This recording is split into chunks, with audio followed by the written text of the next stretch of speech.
وفاقی وزیر اطلاعات فواد چودھری کراچی میں میڈیا سے گفتگو کر رہے ہیں۔ ٹرپنگ جو ہے وہ ہوئی، اور یہ اس لیے میں آپ کو بتانا چاہتا ہوں کہ جو یہاں پہ وزیر اعلیٰ سندھ جو بدقسمتی سے اب ایک قوم پرست سیاست کر رہے ہیں اور وہ وفاق کی سیاست سے، ذوالفقار علی بھٹو اور بے نظیر بھٹو کی سیاست سے خود کو علیحدہ کر رہے ہیں، اس کے نتیجے میں جو یہاں پہ ایک تعصب پھیلایا جاتا ہے، اس میں آپ کو بتاؤں کہ پورا پاکستان جو ہے وہ تکلیف برداشت کرتا ہے تاکہ کراچی اور سندھ کے جو شہری ہیں ان کو سہولت مل سکے۔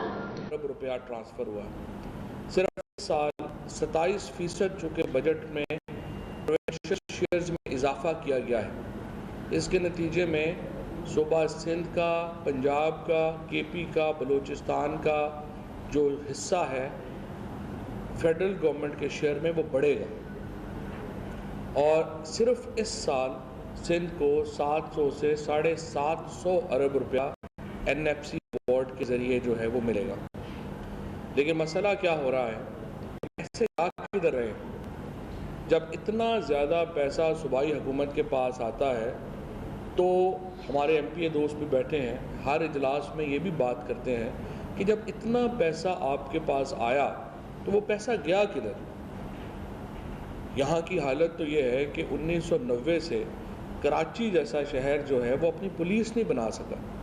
ہر سال رینجرز کو پیسے دیتے ہیں اور وفاق کو آپ منت ترلا کرتے ہیں کہ رینجرز کو آپ یہیں پہ رہنے دیں، کیونکہ اگر رینجرز نہیں ہوں گے تو کراچی میں پولیس کی یہ اہلیت بھی نہیں ہے کہ وہ ایک بنیادی امن و امان بھی قائم رکھ سکے۔ یہ آپ نے کراچی پولیس کا حال کیا ہے۔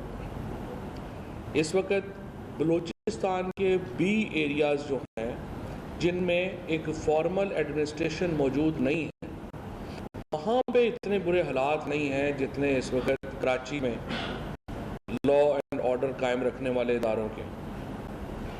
جس کسی کا دل ہوتا ہے وہ کراچی میں گاڑی کو روکتا ہے، پستول دکھاتا ہے، کہتا ہے یہ چیزیں دے دیں۔ یہ پولیس کا کام ہے، یہ مائنر کرائمز ہیں، اور انفارچونیٹلی یوں لگ رہا ہے کہ سندھ گورنمنٹ نے اپنی تمام تر جو ذمہ داریاں ہیں وہ صرف گاڑیاں چلانے تک، پروٹوکول انجوائے کرنے تک رکھی ہوئی ہیں۔ اس کے علاوہ نہ، اور یہ صرف کراچی کا معاملہ اور مسئلہ نہیں ہے، آپ بہت بڑا پیسہ بدین، کوٹکی، ان ایریاز کے نام کے اوپر لیتے ہیں جو آپ گیس اور بجلی کے اسپیشل میں جو پیسے لیتے ہیں، لیوی میں جو پیسے لیتے ہیں، کیونکہ وہاں سے گیس نکلتی ہے، وہاں سے تیل نکلتا ہے، اور آپ وفاق سے یہ کہتے ہیں کہ جی ہمیں ان ڈسٹرکٹس کے لیے اسپیشل ڈیولپمنٹ پیکیج دیے جائیں۔ آج آپ کوٹکی کا حالت دیکھیں، آج آپ بدین کی حالت دیکھیں، لاڑکانہ کے اوپر 90 ارب روپیہ خرچ ہوا صرف ایک 25 سالوں میں۔ آپ دیکھیے کہ لاڑکانہ میں کوئی گلی، روزانہ ہم دیکھتے ہیں سڑکیں ٹوٹی ہیں، گلیاں ہے نہیں، ہاسپٹلز، سرکار کا جو صحت کا نظام ہے سندھ میں وہ مکمل طور کے اوپر تباہ و برباد ہو چکا ہے، اور حتیٰ کہ سپریم کورٹ کو کہنا پڑا کہ یہاں پر جو بڑے ہاسپٹلز ہیں جو وفاق نے صوبے کو ٹرانسفر کیے تھے، سپریم کورٹ نے حکم دیا کہ وفاق ان کو واپس ٹیک اوور کرے، حالانکہ وفاق نہیں لینا چاہ رہا تھا، لیکن حالت ایسی تھی کہ وفاق کو سپریم کورٹ نے حکم دیا کہ آپ واپس لیں۔ یہ 2-3 بڑے ایشوز ہیں جن کے اوپر سندھ میں خصوصاً جو ہمارے حکمران جماعت کے ایم پی اے صاحبان ہیں ان کو سوچنا پڑے گا۔ نمبر 1، آپ یہ دیکھیں کہ سندھ کو بہت بڑا وسائل میں حصہ مل رہا ہے۔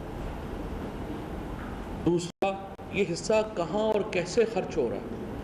پروونشل فائنانس کمیشن ایوارڈ ہے نہیں، اضلاع کو پیسے جا نہیں رہے، کراچی کو پیسہ جا نہیں رہا، انکم شہروں کی بڑھ نہیں رہی۔ سوائے اس کے کہ ہر 5 سال کے بعد پیپلز پارٹی کا کوئی ایک آدمی، چاہے وہ قائم علی شاہ ہوں، چاہے وہ مراد علی شاہ ہوں، وہ صرف ایک